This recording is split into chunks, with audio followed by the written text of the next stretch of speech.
如果我问你选旗舰电视的时候，你选 Mini LED 还是选 OLED 呢？懂电视的朋友现在一定已经开始细数 OLED 跟 Mini LED 到底有哪些优势、哪些缺点了。妈，都看邦尼频道这么久了，怎么会不知道正解呢？小朋友才做选择，当然是两个都要啊。嗨，欢迎回来，我是驴子。好啦，选 Mini LED 还是选 OLED 电视这个问题，我也很常问身边的朋友，也问了不少身边的创作者。你们猜结果如何呢？我自己是非常意外这个答案的，他们都非常坚定的告诉我，如果价格都一样的话，注意哦，如果价格都一样的话，那我应该会选 Mini LED 电视。居然不选 OLED 吗？OLED 明明显色对比都超强，为什么不选 OLED？ 甚至我们先前有做过一支非常详细的 Mini LED OLED 对比影片，发现 Mini LED 派比我想象中的多了非常多啊！我稍微统整了大家选 Mini LED 的原因，主要有两个。第一个原因就是电视 OLED 和手机平板上的 OLED 在技术上有根本的不同。电视上的 OLED 实际比较偏向 OLED 背光电视，可以想象 OLED 是在背后点亮电视的光源，然后透过绿色片产生出各种颜色。而手机平板上的 OLED 就完全不同了，直接就是 RGB 组成的 OLED， 有着显色强、高对比、高可视角的特性。这2年甚至攻破了高亮度。所以如果换个考题，如果是单纯选萤幕的话，你会选 Mini LED 平板还是 OLED 平板呢？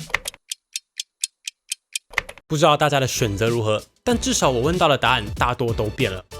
看 Netflix 盲选 OLED 毕竟也只有 OLED 可以 hold 住像是怪奇物语这种从头黑到尾堪称萤幕测试软体的场景，这就是顶级 OLED 在观影体验上的魅力。但是放到电视上 ，Mini LED 的优势就数不完了，包括更高的亮度、更通透的颜色，可以做到更高解析度，像是 8K 等等。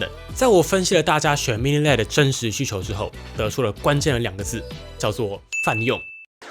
没错。如果你要选的是一台适合全家人、全场景、全功能的家庭娱乐电视，那 Mini LED 的高亮度，无论你开灯、关灯、看新闻、看动画、看体育、看8点档、看专业影集、看电影，顶级的 Mini LED 都有90分以上的表现。但过往电视 OLED 最大的弱项就是亮度。我们对比一下去年的顶级 OLED 以及顶级 Mini LED， 也就是75到80寸，大约落在15到20万级距的顶级电视，1%就不看了，直接看比较有参考价值的9%显示面积下的峰值亮度。OLED 这边大约是900多，接近1000尼特，而 Mini LED 这边则是1800尼特左右。而如果再大一点，来到25%显示面积 ，OLED 亮度就垂直下降到剩下不到400尼特，Mini LED 这边则是稳稳的维持在1000尼特。接着看到50% ，OLED 剩下不到300尼特 ，Mini LED 这边 hold 在770尼特。最大的差异还是在全白画面亮度 ，OLED 剩下170多尼特，而 Mini LED 这边还可以稳在450尼特以上。并且别忘了 ，OLED 不只是高亮度上不去，在低亮度还有电压难控制，会有发灰模不感的问题出现。所以有一派人认为 ，OLED 电视比较偏向适合自己一个人关灯来享受顶级体验的场景。好，那拉回来。被你这么一讲 ，OLED 怎么变很弱啊？没有，因为去除掉亮度的选项，其实 OLED 各方面都很能打。亮度算是跟 Mini LED 对比之下的绝对硬伤。所以 OLED 真的没戏了吗 ？No， 别着急，真正的好戏现在才开始。就以电视巨头三星来说就好，三星一直都是顶级 Mini LED 的玩家，先前推出的几台 Mini LED 机皇也都是市场公认最强的 Mini LED 电视之一。但就算是这样的三星，他们其实自己也知道自己的 Mini LED 固然顶，但可不能就这样停下来。他们也在找次世代显示技术到底在哪里。毕竟比 OLED 和 Mini LED 都更顶的 Micro LED， 三星虽然已经都有了，但价格还下不来，势必要另寻优解。所以这时候继续探索 OLED 又变回三星的新宠儿啦。三星想要扭转 OLED 局势的新技术，它就叫做 QD OLED。算是集结制程改进和过往三星优势技术于一身的新时代 OLED， 也是现在 Mini LED vs OLED 最热门的话题。准备好，那我们就开始喽。还记得去年 OLED 面板圈发生了一件大事，那就是 Samsung Display 和 LGU 前后正式宣布新一代的 OLED 技术都 ready 了，意味着三星的 QD OLED 要正式倾巢而出。LGU 也宣布 MLA 准备好了。都不是先前的小规模量产试水温，而是真的要来一波大的，不止自用也要外销。其实三星 QD OLED 当时最吸引我的反而不是技术本身，当然也是其中一个原因啦，但更大的重点是售价。非常香，香到不行。去年三星其实有推出一台偏向试水温的三星 OLED 电视，叫做 S95B， 有55寸和65寸两个版本，定价分别是72900元以及97900元。这个售价大概是什么概念呢？就是已经比顶级 4K mini LED 电视还便宜啦，并且在各方面表现不只可以一拼，在 OLED 的基本盘上还超越同价位的 mini LED 不少啊，甚至就算跟其他电视厂的 OLED 机种相比，价格也非常的优。不过 S95B 在当时的规格设计都不算拉到最顶，比较像是顶级面板加中高阶配套的 OLED 机种。而今年的 S95C 就完全是三星顶级电视的做法了，超薄、超窄、美型极限器、旧级黑面板，新的演算法可是一个都没有少，并且价格同样保有竞争力。尤其是我们已经体验接近3个月了嘛，就是要测这么久，我觉得这样体验部分才会比较准。所以这集除了数据之外，也会花比较多时间聊使用体验，聊聊为什么今年我选 OLED， 以及在数据上这个选择究竟有什么优缺点。聊回售价，3个月过去了，现在价格还降了一点。官网55寸71910元，65寸116910元，77寸139410元。有在看顶级电视的朋友就知道，虽然不便宜，但那个77寸是怎么回事啊？依照正常开价，应该是要破20啊。你可以看到，三星 QD OLED 这波是真的拼了，尤其这个价位已经非常接近75寸的高阶 4K mini LED QN90C 了，直接把顶级 OLED 杀进高阶 mini LED 的价位带。这个价格是真的很有竞争力啊！其实我自己都没想到有这一天啊，三星旗舰电视可以用高 CP 值来形容。我觉得今年的 QD OLED 算是开了第一枪，并且我就直接讲了，如果你要买，我良心建议直接上77寸。除非你有空间限制，要不然没理由不买77寸啊。好，我们拉回来，也就是因为 QD OLED 的出现，让 Mini LED 和 OLED 的选择好像也有一些微妙的变化，但其实不意外啦。我们早在2年前就说过 ，Mini LED 和 OLED 的差距只会越来越小，因为本质上两者只是用着不同的技术朝相同显示技术终极目标前进。那要把整个故事说清楚，那就要先来聊聊 OLED 和 Mini LED 的技术原理。先说 Mini LED 到底是什么意思？简单来说，采用 LCD 背光技术的电视背后需要有光源点亮整个面板，而 Mini LED 就是目前最新最强可以把面板点亮的背光技术。Mini LED 主要的优势在于每颗灯珠的体积比传统的 LED 模组小超多。以三星自己来说 ，Mini LED 的灯珠就小了40倍，所以在相同的面积下 ，Mini LED 的电视后面就可以塞进更多的 Mini LED 灯组，而灯珠的数量变多，代表可以做到的控光分区也就越多。看我们的动画就很清楚了，有更多的分区，那画面的明暗对比也就可以做到更细腻的呈现光影变化，因为每个分区都可以精准的独立控制亮度，还原更真实的画面表现。同时，控光分区的特性就是暗处可以独立控制关闭，让画面达到更高的静态对比，并且 Mini LED 其中的一大优势就是亮度表现非常强，想要达到峰值2000尼特也不是梦。而 OLED 阵营在 MLA 和 QD OLED 出现之前，最普遍的技术是 WOLED。这边要先厘清一个问题：手机 OLED 和电视 OLED 实际上在概念上完全不同。手机的 OLED 每个像素就是直接由 RGB 3个颜色所组成。我们先前也有用过显微镜拍过 OLED， 大概就是长这个样子，并且每个像素都是可以独立控制开关，这也是 OLED 可以达到全黑的根本原因。但是你要想，7寸的手机萤幕和77寸的电视萤幕，这个制造难度有点高啊。也不是说不可能，只是良率可能会低得吓人。于是解决良率问题的 WOLED 就诞生了。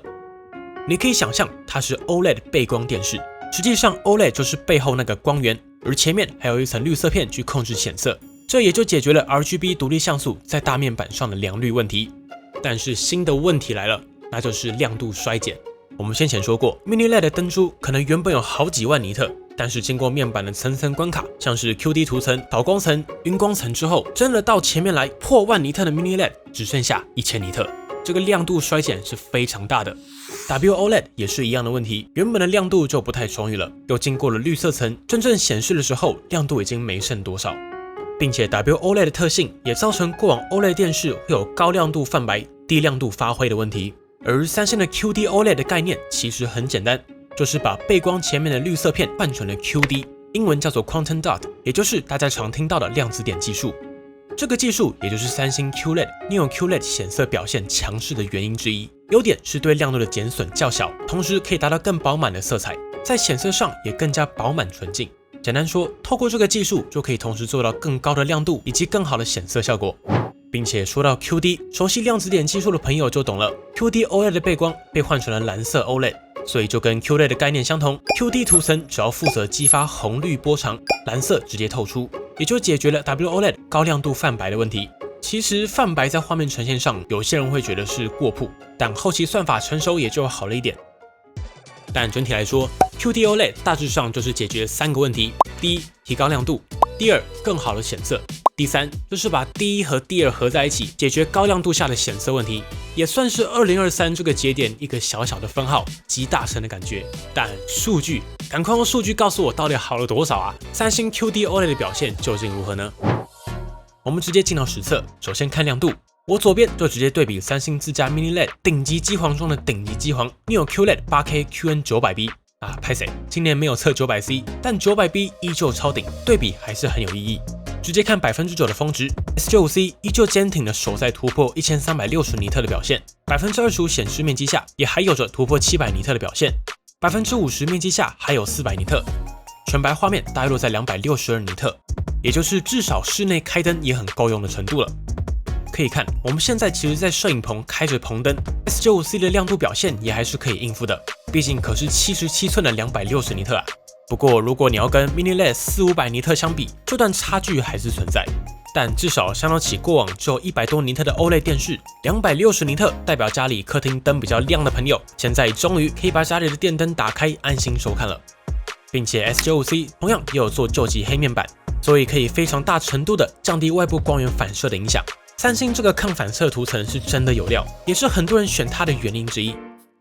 不过我相信这个亮度表现绝对还有进步空间啦，峰值够了是够了，但全白我还是希望有朝一日可以达到300-400尼特以上，整体会更加泛用。不过整体来说，这就是今年我选择 OLED 机种最根本的原因。我觉得今年算是真正意义上，无论是 MLA 还是 QD OLED 都进到可以称为泛用的程度之上了。加上我本来就是 Mini LED 的长期用户嘛，所以就算想要回问一下 Mini LED 非常惊艳的高亮度，也是随时 OK 的。不过我想分享的是 ，OLED 电视我自己来来去去其实也看很多了。而三星今年的 S95C， 我自己认为算是第一代几乎没有明显死角的一台 OLED 电视，是少数不会因为亮度、色彩不均或是低亮度发挥的问题而感知到，好吧，它终究是一台 OLED 电视。话说今年 QD OLED 是真的强，是不是该来做 OLED 评测巡回啦？好啦，依照惯例，还是简单带大家来看 S95C 的实际表现。先来看外观，但外观设计我不废话，讲重点就好。这次我们开箱的是三星的 QD OLED 系列的 S95C， 帮大家解释一下 ，S 系列目前就是三星的 OLED 电视系列，95代表的是定位，数字越大定位越高，95代表旗舰，90代表高阶。以三星的定位来说 ，QD OLED 都够强，对，是没有中阶的。台版是90起跳，而尾号代表的就是年份，2023款的代号就是 C， 去年是 B， 明年没意外就是 D 了。正面同样采用主流的3窄边设计，含框大约只有 0.75 公分，非常窄。底部大约是 1.95 公分，底部还加上了一颗指示灯，关机之下亮红灯，开机就会关闭，不会影响关灯下的观影体验。并且作为三星正统的旗舰系列 ，S95C 同样采用了经典的美型极限设计，也就是电视本体基本上就只有必要的面板和喇叭模组。所以从侧面看 ，S95C 超级薄，并且不是上面薄下面凸起来的那种，而是整台机器完全做平，厚度大约只有 1.1 公分，真的非常漂亮。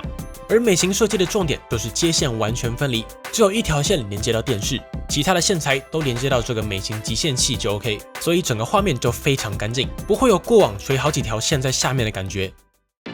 而在接孔部分，三星一直以来都是给的比较齐的，包括有 RJ45、2个 USB-A、4个 HDMI， 也算三星的传统成立项目，4个都是 HDMI 2.1， eARC 在3的位置，还有一个 USB-A 以及连接到电视的传输线。而在随附的遥控器部分，还是这只小可爱，并且同样支援太阳能充电的智慧遥控器。反着放在桌上就可以蓄电，快充就直接插底部的 USB-C， 充电的时候也可以操作。并且三星的遥控器很早就支援蓝牙连线了嘛，所以在操作的时候不用对着电视，反着拿也可以控制。遥控器则是 Netflix、Prime Video、Disney Plus 3大平台快捷键都有。另外，2023款三星电视的一个小亮点就是终于加入了 Bixby Lite 语音指令支援，像是你可以按住遥控器的麦克风说打开 Netflix、打开 YouTube 等等。接着我们就不废话，直接进到实测环节。这次实测的 Samsung OLED 系列 S95C 采用的是自家的 QD OLED 技术，在整体定位上就是三星今年最顶的 OLED 机种，解析度达到3840×2160，标准 4K UHD， 并且三星这块 OLED 最高支援144 Hz 的萤幕更新率，实测 HDMI 4孔都可以达成 4K 144的画面输入。所以背光就是蓝光 OLED， 显色就是三星金属量子点的显色技术。而在处理器上 ，S95C 采用的是拥有20个神经网络的三星 OLED 4K AI 高效处理器。在认证上，同样拥有 Pantone 色彩、Pantone 肤色、BDE 护眼、BDE 游戏电视认证，包括低延迟和144 Hz。大完规格，接下来进入到实测环节。亮度刚才测过了，就不重复，但是有一个地方可以带大家来看。S95C 因为是 OLED 机种嘛，所以如果你想要保守一点，平常不需要这么高亮度，那你就可以在设定里调整峰值亮度这个选项，有关闭、中、高3档。亮度数据我们也全测了，直接列在画面上给大家参考。可以看到，主要有差异的是10%以下显示面积的最大亮度，在高的选项之下会完全释放潜能，达到1300尼特以上的表现。中则只会控制在1000尼特，关闭就会来到比较保守的700尼特。但在大于10%显示面积下的亮度就没有太大差异，像是全白画面都可以达到270尼特以上，不受影响。看完亮度，通常 Mini LED 这边会有一个环节，就是要看光晕。来疗愈一下，让大家感受一下 OLED 在关灯之下的光晕是有多么令人舒服。对比一下 Mini LED 电视，这个差异明显吧？不过要理清一点 ，OLED 也是会有光晕的哦。原因是 OLED 经过层层的材料透出来，在物体的边缘还是会有微微的光晕。不过非常轻微啦。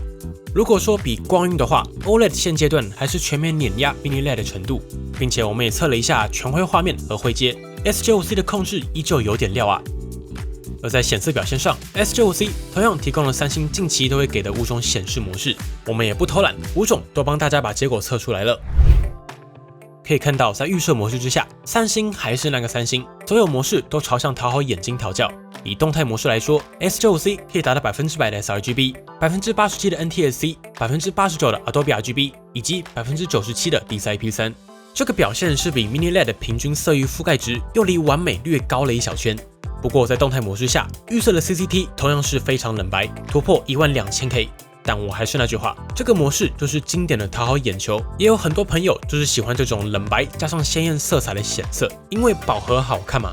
但这时候的色准，我们看 Delta 1值已经飙破了28，比完美色准小于2的表现差非常大啊。不过三星其实最近都会偷藏一组准的设定在系统内，所以我们继续往下测。以标准模式为例，我们只要把色温从标准调整为暖2，这时候 CCT 就会回到相对接近 D65 的6551K， 并且 Delta 1这时候也达到了 0.8， 这个数值小于2代表够准，小于1就是顶级表现，那 0.8 就是真的很顶的意思啦。我们也实测，包括标准、环保、电影、Filmmaker Mode 4个选项，调整为暖2之后，都可以让色准回到小于2的优良表现。不过其中最准的还是标准模式的 0.8。所以，就于我们先前跟大家聊过的模式的选择，真的没有好坏，选你喜欢的调教风格也绝对没错。毕竟大多数品牌的预设值就是让你觉得电视好看的选项嘛。如果你不喜欢味精，想要原汁原味呈现导演眼中的画面，那就把选项调到准的那个档位，那就对了。此外，三星的 QD OLED 还有一大优势，就是在可视角的表现上非常不错。我这边也提供不同角度下的表现让大家参考。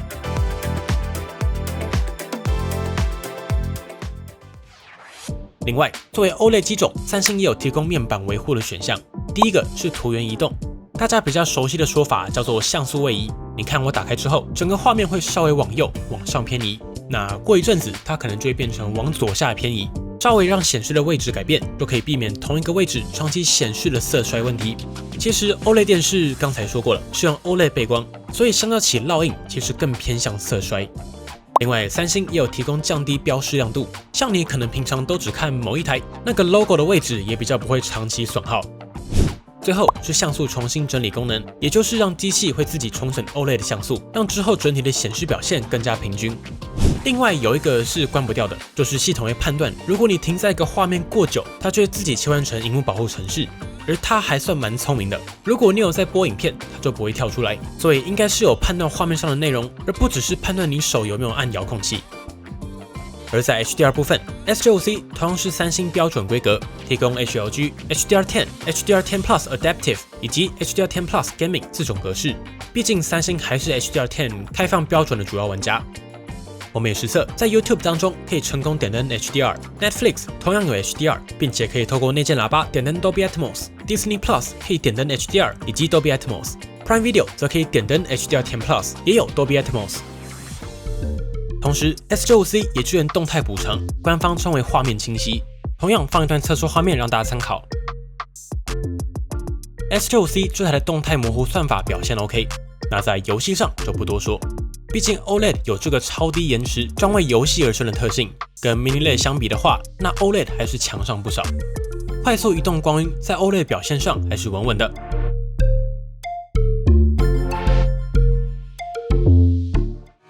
另外，作为三星 Neo QLED 系列的亲儿子 ，S95C 也拥有血脉相传的技术，包括立体景深强化技术。简单说，就是 AI 处理器会自动判断画面的主体，然后将主体与背景分离，进行针对性的最佳化，让主体在视觉上更加立体。并且，三星也针对 OLED 系列推出了 Content HDR OLED Plus 的算法，针对 OLED 机型给出最佳化的表现。三星这一次在 S95C 上搭载了 4.2.2 总共70瓦的喇叭阵列，并且这组同样直接支援了 Dolby Atmos 杜比全景声。这也是为什么前面测试的时候就有提到 Netflix、Disney Plus、Prime Video 透过内建喇叭就可以点灯。在表现上，以内建喇叭来说是 OK 给过的，没有太大问题。不过这台的低频感觉略显不足。当然，我相信你都买到这个价位带的电视了，你最少会简单搭个 soundbar， 简单有效的提升方法。另外，我们先前也有介绍过，三星电视如果搭配的是三星的 Soundbar， 就可以开启官方叫做魔幻音场的功能，让三星电视的喇叭和三星 Soundbar 的所有喇叭共同串联运作的技术。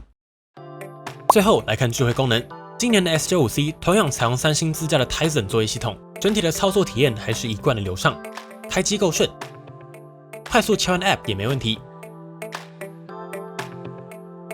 界面上同样是新版的操作界面，比较接近大家熟悉的 Android TV。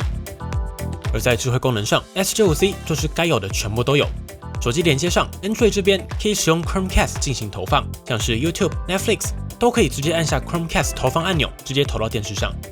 如果要让整个手机投影到电视上也 OK， 三星直接点这个 Smart View 就可以投放，并且 Smart View 搭三星电视最好用的就在这里，它会自动帮你把画面调整成电视尺寸，所以不会有黑边。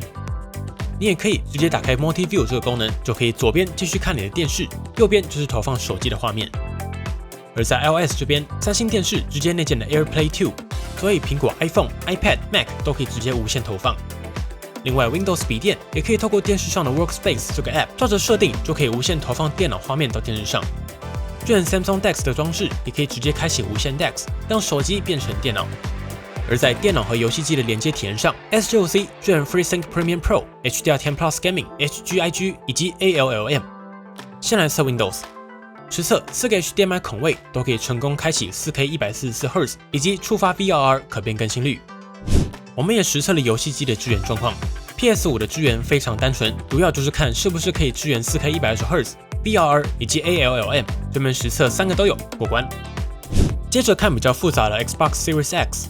最重要的 4K 120点灯成功，也可以正常触发 HDR10， 不过没有 Dolby Vision， 所以没有打勾。在视讯模式里同样没有 Dolby Vision， 但是有 ALLM 自动低延迟以及 VR 可变更新率，并且 S95C 同样拥有内建的游戏模式以及游戏工具列，长按播放按键就可以开启。除了可以快速调整显示模式外，接上 PC 也可以调整显示比例，像是21:9或是32:9。接着还有迷你地图缩放。简单说，就是把地图放大，然后放在你想要的位置，看小地图更容易。不过这个功能只能搭配 4K 120启用 ，4K 144目前无法开启，要特别注意。